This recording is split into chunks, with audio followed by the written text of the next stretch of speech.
Well, hello YouTube, it's me, Fortmaster, and welcome back to another film theory reaction.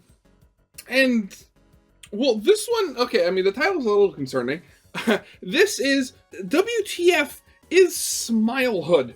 Now, as I said, very confused and a little concerned, but the beginning of the description simply says, the creator of The Boiled Ones and the Oddity Compendium is back with a brand new analog horror video. So, well, I mean, thinking back, so if I remember correctly, the horror compendium was kind of like an SCP sort of style thing, where it was just sort of like, it was like focused on looking at various different anomalies from like, or oddities from around like the multiverse or something.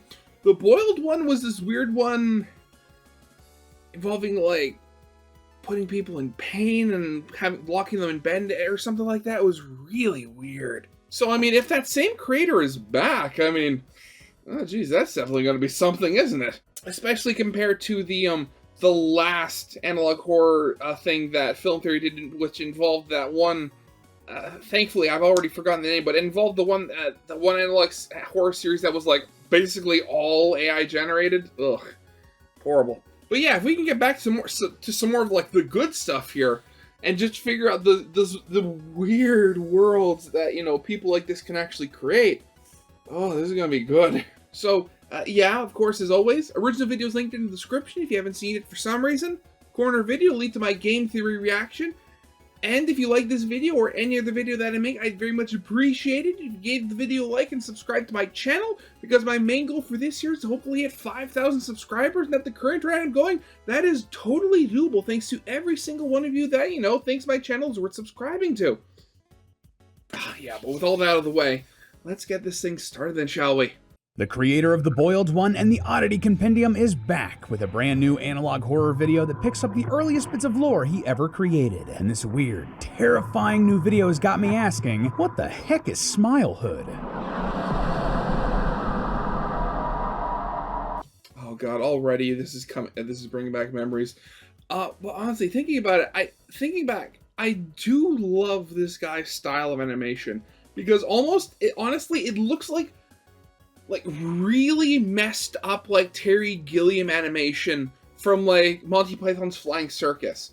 If you've never seen Monty Python's Flying Circus, the sketch comedy show made by, Monty Python back in the, what was it, the 60s or the 70s? I honestly can't remember at the moment.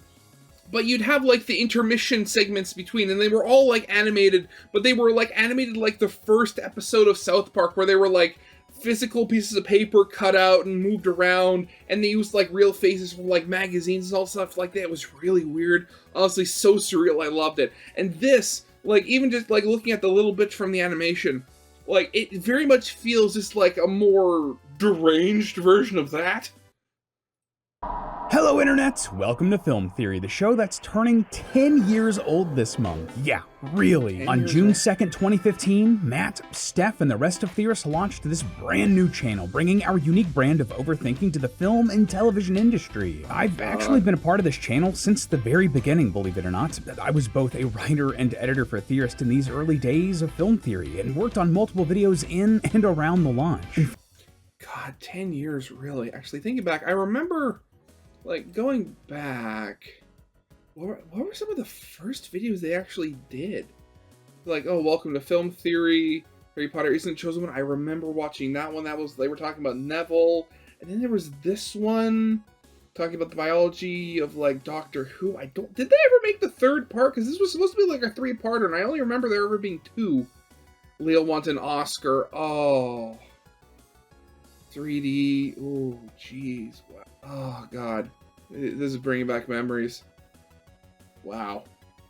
In fact, Matt first told me about Film Theory when I first joined the team, back when the idea of a channel dedicated to theories about movies was really novel. Man, how times have changed. Anyway, we have something really cool planned to celebrate the 10th anniversary of Film Theory later in the year that we just couldn't quite get done in time for June, but I wanted to call it out all throughout the month. A lot of awesome people have poured their blood, sweat, heart, and tears into Film Theory, and it's just such an honor to be a part of it. And one of the big things Film Theory has always covered is independent analog horror. horror, and today is no different, loyal theorists, as we dive into Smilehood, the latest project from Dr. Nowhere. If you don't know, Dr. Nowhere is a man named Silas Orion, one of the incredible newer analog horror creators here on YouTube, though he has a years-long and very impressive catalog of work over on other platforms like Instagram. I gotta say, I just love his art style. It strikes that right balance of familiar, surreal, and uncanny that just hits perfect for unsettling horror. Silas exploded onto the YouTube scene last year with a video called The Boiled One, which he followed up with the Oddity Compendium. We actually did theories about both of those last year. Go check them out. I remember those. I've been itching to jump back into more of Silas's work. Really, I was just waiting for the right time, and oh boy, has the right time ever arrived. Bursting into the room like a freaking jump scare, my guys. Just a few weeks ago, Silas released Smilehood Conception, a brand new video that's, well, okay, this one's weird. There's a lot of very surreal imagery and atmospheric music, but most importantly, it features the return of the Locust, a monstrous entity that first appeared in Silas's earliest videos here on YouTube. Oh god, that thing. Yeah, ugh. Just absolutely creepy stuff, right? I'm gonna be upfront with you here, loyal theorists. We don't have all the answers for this one yet. We are truly getting in on the ground floor of this new story, and I want to solve it with you. I want us to go through each of these videos in this series so far together, look at all of the clues and symbolism we can find, and try to figure out what the heck is going on here in Smilehood. Oh god, wait, I think I remember this one specifically. This one, like, it involved like the monster like banging on the inside of a TV or something. It was so weird. And just from the pieces I've been able to put together so far, this is a tragic story of loss, resulting in a monster that eats you from your very phone and computer screens. All right, let's work together, loyal theorists, and dive into the mystery of the Locust and Smilehood. So, as always, let's run through the videos to start with so we're all on the same page about what's going on and break down what we can along the way. The first video in the series is actually the very first one that Dr. Nowhere uploaded to his channel, Concept Toe 1. Honestly, this one is pretty straightforward. We see some entity in a room with beige wallpaper. It's giving like desaturated back rooms, and I love it. The entity, which has been dubbed the Locust, is looking straight at us through the screen, and it's slapping the glass. Yeah, there's a creepy blackened human hand repeatedly slamming the glass, cracking it, but the video cuts off just before it's completely shattered. And honestly, just really quick before we keep going, I have to say, I love the way Silas has mixed mediums here. The unsettling art he made combined with the almost rotoscoped human hand is really cool and just really accomplishes the horror feel. The second video... Again, what was I saying before about like really deranged Terry Gilliam animation? Concept Toe 2 has a bit more meat when it comes to the actual events happening on screen. Here we open on someone filming either a window or a screen or something like that, and on the other side is the Locust, who keeps saying hello. Incredibly creepy. The person filming says hello back, only but no doesn't human really hand. Get a reaction. Now it's eventually, weird and understandably, spikes. He asks the Locust to just go away, but is also like the chillest man ever about it. Please go away. Like, I don't know about you, but I just have like a little bit more urgency in my voice there, but you know, whatever. Anyway. Yeah, it's like, please go away. Like, it's like, we're just trying to have dinner here, man. Leave me alone. It's like, you're not real. At that point, it sounds more like he's like asking like a door-to-door salesman who just came by at like dinner time to go away versus, you know, some sort of weird, you know, weird monster on the inside of your TV. Wait, the Locust eventually starts slapping against the glass of the monitor or window or whatever, scaring the person filming. The glass shatters and the Locust enters the room. He chases the person filming to a closet where he hides, but the Locust finds him and eventually charges him. The narrator almost certainly dies here. Finally, we end on a broken screen with text reading, "The body appeared untouched." Then we have the third video, unsurprisingly named Concept Toe 3. Here we open on what looks like old photographs of some strange room and art made by kids. It's very vintage, very Instagram circa 2012. And just to note, this looks like the same wallpaper we saw in the background of the Locust in the first video. We're told to get up, to rise and shine, and that good children are up bright and early. Good children do play pretend, but do not play with their food until it's all gone. All throughout this part of the video, we see images of the Locust interspersed with everything else that we see, as well as a heart dangling inside of the same room with the Locust. Okay, so this is obviously from the Locust's perspective.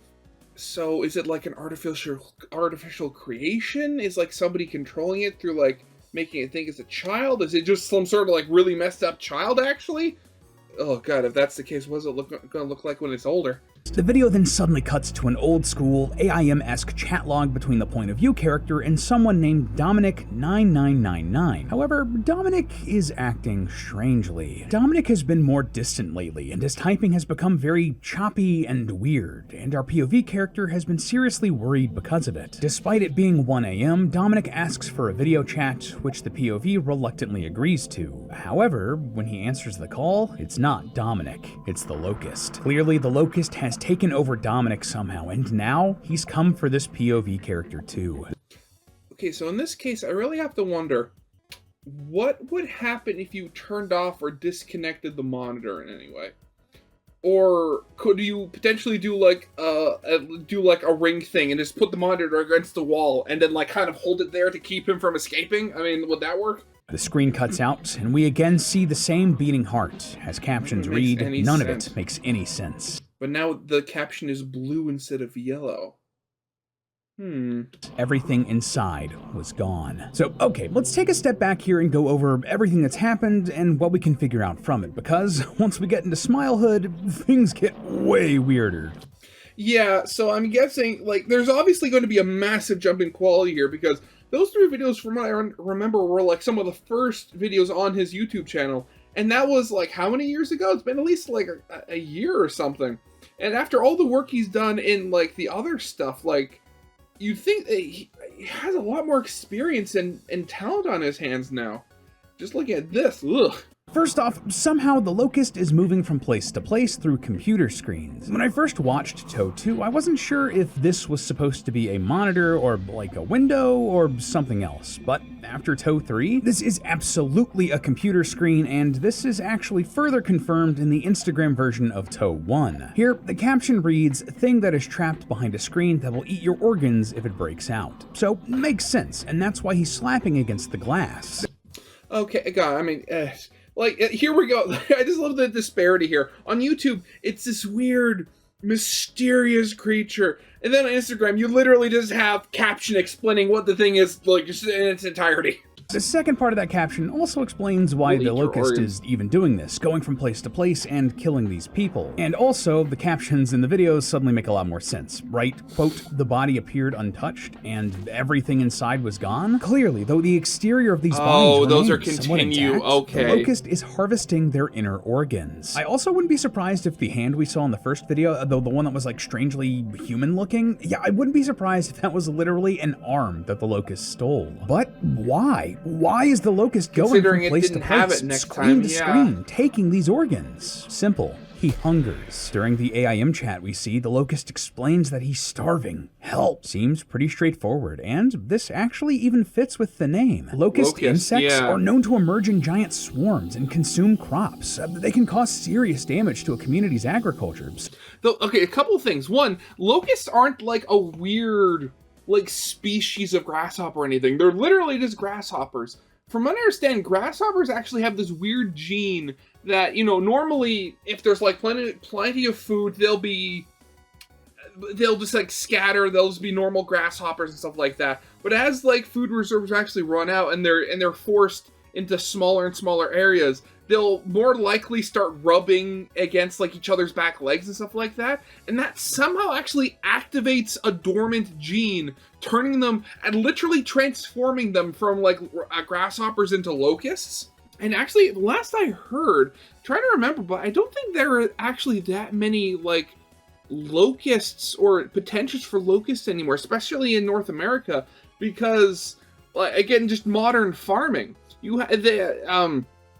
would the way it would normally work is that you'd have them like they'd lay their eggs, but they'd lay them in the ground, and the eggs would hatch and be larvae in the ground for like years before they come out and then molt into actual grasshoppers. But through like modern farming, pest control, and also just like tilling the field and stuff like that, I think like most of these massive grasshopper swarms have actually been killed out, which I mean is actually a good thing, at least I think. Well, I mean, So the fact that the locust in this series is doing the same, but to people, it just makes sense. Also, while we're on the subject, you know how I just said that the locust said that he was starving help? Well, that was actually the old name of the original video, Toe 1. Yeah, actually the names for all 3 of these videos have since changed. Originally, back when I was first looking into them, doing research for the boiled one, Toe 1, 2, and 3 were called Starving.Help, Love.Thumper, and Making.Friends, respectively. Silas has since gone back and renamed them to the consistent Toe 1, 2, 3 naming scheme, and I'm not sure we can call any of that old information canon anymore, but it is worth noting regardless. And one more thing to note before we move on here, but a detail that you might have missed, these videos are being watched by someone, and I don't mean us, the viewer on YouTube. In both Toe 2 and Toe 3, there are moments where we see an old school volume bar on the screen, as if someone is turning up or down the volume. Someone watching these tapes back. But who? Well, in the description of each of these videos, it says, courtesy of the Organet Enterprise. T-O-E. Get it? Toe. The Organet Enterprise is clearly some sort of organization collecting information about the locust. And great, another SCP analog. How many of these are there? Perhaps other similar entities and anomalies. There isn't a ton of proof of this yet, but I wouldn't be surprised if this was an organization similar to the SCP Foundation or the Ephrata branch from the Boiled One video. So, okay, how does any of this connect to the new video, Smilehood? Well, let's dive into it, loyal theorists, because this one is strange. Smilehood is way more non-linear and experimental than the other Toe videos, so we're going to be jumping around here a little bit to group up a lot of what it shows just to get more context for things. We start out with what looks like an old school television set flashing. In the static, we can see things like the locust in its room, but maybe more interestingly, I might be seeing things here, but I think you can see a face in the reflection of the TV here. It might just be some artifacting or something else weird going on, but given the fact that we've established that something is watching these other tapes, I wanted to point it out. I really here, can't you can see it a little bit more clearly if you lower the contrast and up the brightness, but anyway, moving on. Suddenly, the TV switches to a weird slideshow of several buildings. Some look like apartment complexes, others like other residential buildings, but one of them has a sign reading Smilehood Institute for Exceptional Children. Now, that name might look familiar to you, partially... I mean, given that that's literally the title of the video, yeah, I think so. Because it's the title of the video, but also because we've seen it before. In Toe 3, there was an ad for something called Smilehood embedded into the old school AIM chat service. This one looked way more like some sort of toy, or at least something that came inside of a box instead of an institute, though. I wonder if Smilehood in this world is some sort of multi-conglomerate brand. Like, you know how in our world that Disney has their brand of movies, and toys, and hotels, and parks, and the like? Yeah. Maybe Smilehood is similar here. Anyway, all of these buildings clearly look like some sort of school, or home for gifted, or troubled kids, and I bet that a lot of these images are supposed to be of the Smilehood complex. Yeah, that, if you're sending your gifted kids there, oh god, like, what is wrong with you? For example, one of them has a basketball hoop on the side of one of the buildings. It would just make sense for that sort of thing to be in a communal home or school like Smilehood. The television from earlier also has like a sticker or a pin that looks like a flower on it, so it could be inside of Smilehood or some way related to it. Either way, that one does feel like it's in a child's room of some sort, right? On the other side of things, though, we also get a bunch of images of very rural-looking buildings and deserts. A small home in a field, and animated shots of a barren wasteland, and a farmhouse out in the desert. There are a lot of these shots, but one with a dead tree cut down in the sand, its branches gnarled and looking almost like the locust. There's also a fly that buzzes by here, which may or may not be a nod to the entity, but anyway. There's a man in a couple of these shots, looking out over the cliff in the desert behind the farmhouse. Another shot shows him inside at a table, looking upset over some sort of paper. On the wall in this shot, we can see a photograph of the man and a woman holding onto him affectionately. This could either be his wife or daughter, but I'm going to guess wife just because of how they're framed. Anyway, this man's name is likely Arlo Bloom. The very last shot of the video shows this man much older while we hear this voiceover. What else is there to say about Arlo Bloom? And also, Arlo just looks much creepier here in this shot, like his face is sunken in and he's twitching a lot. And I mean, yeah, like this, like, and even then, like, it doesn't look like he has eyebrows. Like, at that point, if you're missing your eyebrows, you know something weird is going on. Something ain't right with this man. Intercut with all of these shots are several images and clips of the locust entity, still trapped in his room next to the giant beating heart. In some instances, he's calling out hello over and over. Hello. Hello. But in others, he's just sitting alone in silence, though he does seem to notice us watching and look straight at the camera. There's also a shot of what looks like a bunch of organic tissue or tubes and what looks like the bottom of a chin. I think that this is the inner workings of the locust, but I mean, it is a little bit hard to tell just from what we see here. Elsewhere, I'm trying to think. I'm thinking, like, the locust, with what little information there is, the way I could potentially see him connected with Arlo is either one, like, Arlo turns into the locust. I mean, you saw Arlo when he was old and he was already, very creepy. He doesn't look like it would take that long to transition. Also, secondly, maybe, I'm saying this mainly because of, the big head of hair that the locust seems to have, but, like, could the locust also potentially be, like, Arlo's potentially dead wife or something? I don't know. in the video, we also see a couple of shots of flowers, and I'm not just talking about the sticker on the TV from the beginning. When we first see them, they're stuck into the ground next to this lake or ocean. It almost looks like they were put there by a couple or family or something. But later on, the second time we see a flower, it's all by itself, off in the distance. This struck me way more like some sort of grave marker than a plant. Though I did have a bit of trouble pinpointing exactly what these are supposed to be, from my closest estimation, these flowers look like yellow roses. If you don't know, flowers have a whole language of symbolism associated with them in literature and mythology. And interestingly, yellow roses are supposed to represent joy and happiness. So, isn't it fascinating that we see the number of flowers continuing to dwindle as the video goes on? It's also worth calling out that in the shot of the single flower off in the distance, the one that kind of looked like a grave, connecting some dots here, but perhaps the woman in the picture we talked about earlier, the one with Arlo, well, what if she was killed? That would kind of make sense to bury her and then have this flower marking that grave, right? But if that is the case... The way thinking, I'm forgetting, are roses perennials? I think they are. I don't think you have to replant them every year, do you?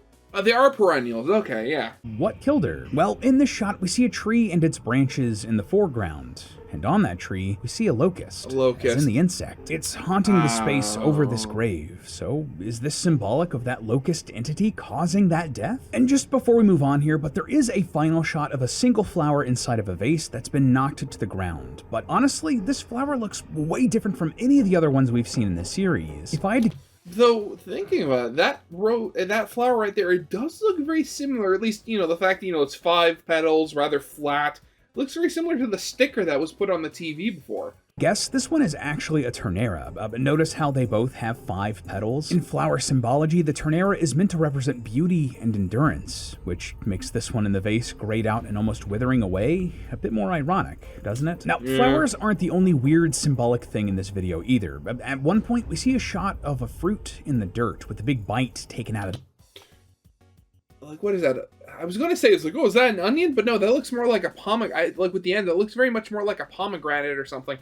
The bottom of it. At first, I thought that this might be some sort of like a red onion or something. I mean, they do have layers, but the more I looked at it, the more I actually think that this is a pomegranate. Notice how both this and a real pomegranate have the weird area at the top where a stem would come out of it. And the inside of this fruit in Smilehood looks juicy, for the lack of a better word. That's very in line with pomegranates, and would also fit with the horror element of the series, because I mean, the interior of a pomegranate just looks, well, very creepy, bloody. yeah. It really just works with a series about a monster stealing organs, right? Anyway, just like flowers, a lot of fruit also have symbolic meanings, and a pomegranate's meaning? Fertility, life, and rebirth. So, this fruit having a big old bite taken out of it before being discarded in the dirt? It's like something has taken a bite out of something's life and thrown it away. Maybe like the locust and that woman. Food for thought, one could say. So, okay, that was kind of a lot, and it was really weird, but what's the story here? What can we put together from all of these small, scattered, disparate pieces? Well, I believe that Arlo Bloom was in charge of, or some employee of the Smilehood Institute. He had a loving wife, someone important in his life that brought him a lot of joy, just like we see symbolized with the yellow roses. The locust, however, may have been some sort of child at the Smilehood Institute, someone twisted and mutated into this monstrosity. How that happened, I can't say, but at the very least, I can say that he is a kid, and there's a ton of evidence for that. First off, throughout the videos, we see several shots of a toy inside of the locust Locust's room. This is one of those activity cubes which has different functions on each side to keep a young child's attention. At least here in the States, I remember these things popping up at the dentist or doctor's offices in the lobby to keep toddlers occupied, so... Honestly, I mean, I don't know if it was just a cultural thing because I'm in Canada, but whenever I went to like the doctor's or dentist office when I was a little kid, they never had anything like this complex. The only thing they had was, sometimes maybe like a tin of, like they had like one of those, the beads on the metal wires like at the top here. Or also, I remember the dentist when I was a really young kid used to have this big bin of blocks. Like big, foam blocks that you could put together and like to build buildings and stuff like that, and also books. Like I went back there recently because I actually still go to the same dentist, and like they didn't really have anything. Like they still had the same like kitty corner like structure set up, but it was completely empty. It had like one kid's book. It was like some sort of weird like Dr. Seuss knockoff or something that actually talked about like teeth or something. And that was it. Other than that, there was nothing there. Like, it's so sad. Oh, it would make sense for somewhere like Smilehood to have these toys, and therefore that the Locust would also have one if he's a kid at the Institute. Secondly, remember how I said that the titles and descriptions for all of these videos with the Locust changed? Well, originally the description for Making.Friends read, "It's a kid in there, presumably talking about the Locust." This would also explain why he wants to make friends, his childish way of speaking, how he's constantly craving attention and calling out hello. It all just makes sense as something a lost kid would do. Yeah, but being so, like, God, like, the way it speaks, though, so, like, short, monosyllabic and stuff like that. Like, how young was the kid? Because, like, that seems, like, really young. Like, maybe, like, 4 or 5, almost? Like, that's actually the case. That sucks. And I might even go out on a limb here and say that the Locust is Arlo Bloom's very own child. In that same shot where we see the photo of Arlo and his wife, we also see one of a male figure playing an instrument that kind of looks like a horn or a saxophone or something. That could be Arlo himself playing the instrument, but this really reminded me of the sort of photos you would have of your child while they're in a school band or something like that. But wait a second, is that a picture of Markiplier? I think that's young kid Markiplier. The thing that really cements this connection between Arlo and the Locust for me, why I think that they're connected, perhaps even father and child, in the shot where we see Arlo looking out over the desert, take a listen to the sounds of nature in the background. Do you hear that sort of insect chirping? That's a cicada, and I think that's their mating call or something, if I remember correctly. Is a locust, like the real world bug. Here, compare it to this. Never mind, At the very least, Silas is drawing a direct connection between Arlo and the Locust here, and like I said in my analysis of the actual video, that connection is almost certainly the loss of Arlo's wife, perhaps at the hands of the Locust itself. This would explain the symbolism we see with the flowers and the pomegranate. This child of Arlo and his wife, represented by rebirth in the pomegranate, has killed his wife, thus taking away Arlo's joy. And now, Arlo's basically lost his sanity because of it. Silas draws a lot of symbolism in his videos from darker human emotions like fear and guilt, like we see in videos like The Boiled One and Boy in the Bath. That's probably playing a role here in this story too, with the Locust representing that sort of grief of losing a loved one. Again, there's a lot here that I don't think we can quite put together yet, or at least I couldn't. Like, there are a few pieces I noticed that I don't know where they quite go yet. For example, there are a few other breadcrumbs with the Locust on Silas's Instagram page that I didn't include here because I wasn't sure just how canon they were. And in tow too, after the volume on the tape is turned down all the way, we hear a heartbeat. That tells me that whoever was watching this video back was terrified of the Locust, which,